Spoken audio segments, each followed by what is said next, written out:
নিরুৎসাহিত করো, বাধা দাও। সুতরাং ইসলাম হচ্ছে এমন একটি জীবন ব্যবস্থা। Islam is not only religion but also complete and latest code applied by the given or human solution.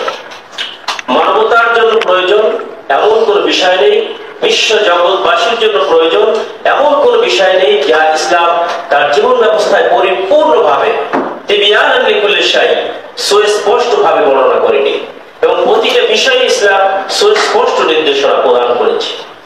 তো আজকে যেহেতু আমাদের আলোচ্য বিষয় নারীর অধিকার এবং শিশুদের অধিকার রক্ষা এবং শিশুদের প্রতি সহিংসতা, অত্যন্ত গুরুত্বপূর্ণ এবং তাৎপর্যপূর্ণ বিষয়।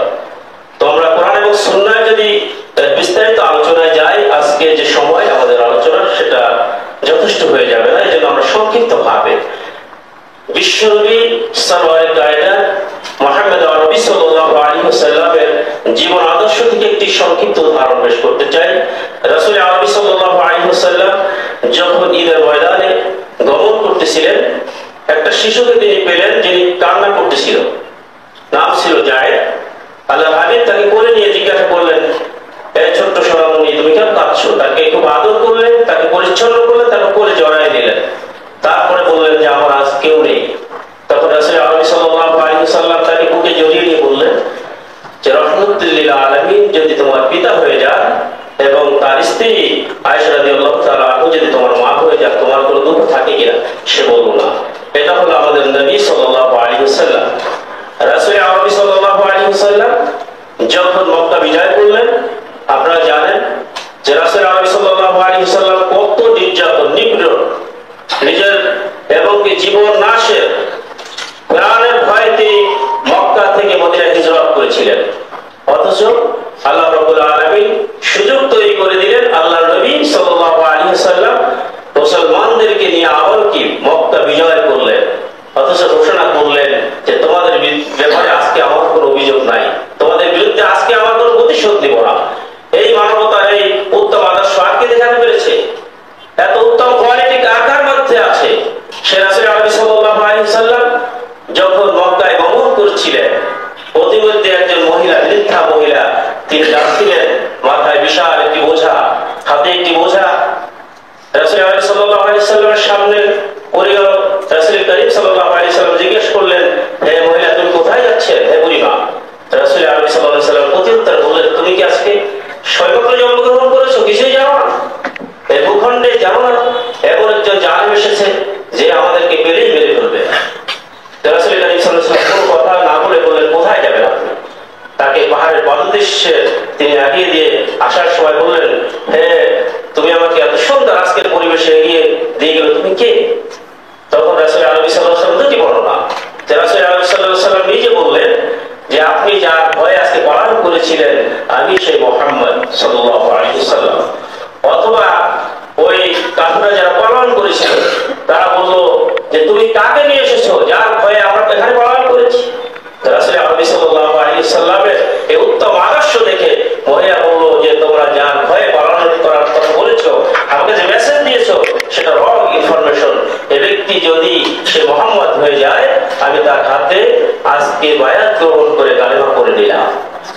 সুতরাং সে রাসূল আরবি সাল্লাল্লাহু আলাইহি ওয়াসাল্লাম নারীদের অধিকার রক্ষায় রাসূল আরবি সাল্লাল্লাহু আলাইহি ওয়াসাল্লাম এত সুস্পষ্ট সুন্দর নীতিমালা প্রদান করেছিলেন। আপনারা জানেন যে আরবের তৎকালীন যে অবস্থা এতটাই সংকটপূর্ণ অবস্থা ছিল, শিক্ষায় তাদের কমতি ছিল না, কিন্তু নৈতিকতার অভাব ছিল। তাদের সময় জগতের শ্রেষ্ঠ কবি ছিল, জগতের শ্রেষ্ঠ সাহিত্যিক ছিল, কিন্তু নৈতিকতার অভাব ছিল। তাদের সমাজে নারীদেরকে সেই কাবার চত্বরে উলঙ্গ বেহায়াপনা করে নৃত্য করা হতো, অকাজের মেলা হয়ে যেত। এরকম বিভিন্ন রকমের নারীদেরকে তারা জীবন্ত কবর দিত। একজন মহিলা সে কার স্ত্রী, তার সন্তান সেটা দেখার প্রয়োজন মনে করতো না, অন্য হিসাব ব্যবহার করতো। অর্থাৎ চরম নিম্ন স্তরে তাদেরকে অসম্মানিত করা হয়েছিল। রাসূল আরবি সাল্লাল্লাহু আলাইহি ওয়াসাল্লাম যখন আগমন করলেন, আগমন করেই ঘোষণা করলেন যে নারীরা হলো সম্মানের। এই পৃথিবীতে জগৎ পরিচালনা একজন পুরুষের যতটুকু অবদান, একজন নারীর ততটুকু অবদান। তার পৃথিবীর জগৎ পরিচালনায়, সুন্দর জগৎ পরিচালনার জন্য উভয়কে আল্লাহ রাব্বুল আলামিন পরিপূর্ণ করে দিয়েছেন। একজনের দিয়ে কোনটা সম্ভব নয়, সম্ভব এই পৃথিবী জগৎ পরিচালনা একজন দিয়ে সম্ভব নয়, উভয়ের প্রয়োজন রয়েছে। এই জন্য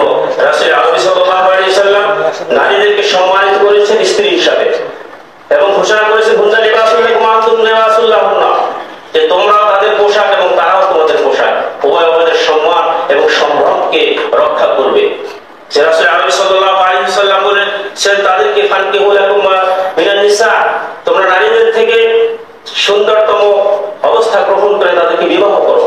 বিবাহের সম্মান দিয়ে তাদেরকে স্ত্রীর সম্মানে সম্মানিত করেছে ইসলাম, এবং বিবাহ বহির্ভূত সকল কার্যক্রমকে ইসলাম অবৈধ ঘোষণা করেছে। একই সঙ্গে রাসূল আরবি সাল্লাল্লাহু আলাইহি ওয়াসাল্লাম তাদের সঙ্গে ব্যবহারের ব্যাপারে নির্দেশনা প্রদান করে বলেছেন ওয়াশিরুহুন্না বিল মারুফ, তাদের সঙ্গে সর্বোত্তম আচরণ করো। নারীদের যে উত্তরাধিকার নিয়ে আজকে যে নারী সংস্কার কমিশন যে কথা বলছে, আসলে তাদের এটা জ্ঞানের দৈন্যতা, তাদের শিক্ষার অভাব। কারণ নারীদের ইসলাম যে সম্মানিত করেছে এবং অধিকার, সুস্পষ্ট অধিকার দিয়েছে, সে সম্পর্কে তাদের কোনো জ্ঞান নেই। নারীদেরকে আপনি জানেন সমাজের সংসারের কোন ভার বহনের দায়িত্ব দেওয়া হয়নি, সকল দায়িত্ব পুরুষের উপরে। নারী তার যত সঞ্চয় রয়েছে, অর্জিত যত সম্পত্তি রয়েছে, এর জন্য কারোর কাছে দায়বদ্ধতা নেই, সেটা তার নিজের মতো করে সে ব্যবহার করবে। কিন্তু পুরুষের উপরে দায়িত্ব রয়েছে, তার স্ত্রী, তার সন্তান, তার পিতা মাতা সকলের ব্যয় বহন করার দায়িত্ব রয়েছে পুরুষের উপরে। নারীদের উপরে কোনো বাধ্যবাধকতা নেই। আছে নারী যেভাবে তার পিতৃ থেকে সম্পদ পাবে, একই সঙ্গে তার স্বামীর সঙ্গে থেকেও তিনি তার সম্পদের সহ সুযোগ গ্রহণ করবে, এখানে কোনো বাধা নেই। আছে নারীর কাছ থেকে অবৈধভাবে তার ভাই বোন, আত্মীয় স্বজন কেউ তার সম্পদ কুক্ষিগত করতে পারবে না, এর কোন বিধান ইসলামের সুস্পষ্ট ভাবে বিধান রয়েছে। এজন্য রাষ্ট্রের রয়েছে ইসলামের শিক্ষাকে বাস্তবায়ন করা। রাষ্ট্রের প্রতিটি ক্ষেত্রে যদি ইসলামী মূল্যবোধ শিক্ষা যদি বাস্তবায়িত হয়, তাহলে মানুষ তার নৈতিকতা, তার আদর্শ, তার কোয়ালিটি এবং তার যে কাজের গতি, তার নির্ধারিত শখ সে জানতে পারবে, তার অধিকার সম্পর্কে সে সুস্পষ্ট ধারণা পাবে, যেটা থেকে আমাদেরকে বঞ্চিত করা হচ্ছে। একই সঙ্গে রাসূল আরবি সাল্লাল্লাহু আলাইহি ওয়াসাল্লাম ইরশাদ করেছেন কুল্লুকুম রাঈন ওয়া কুল্লুকুম মাসউলুন আন রাইয়াতিহি।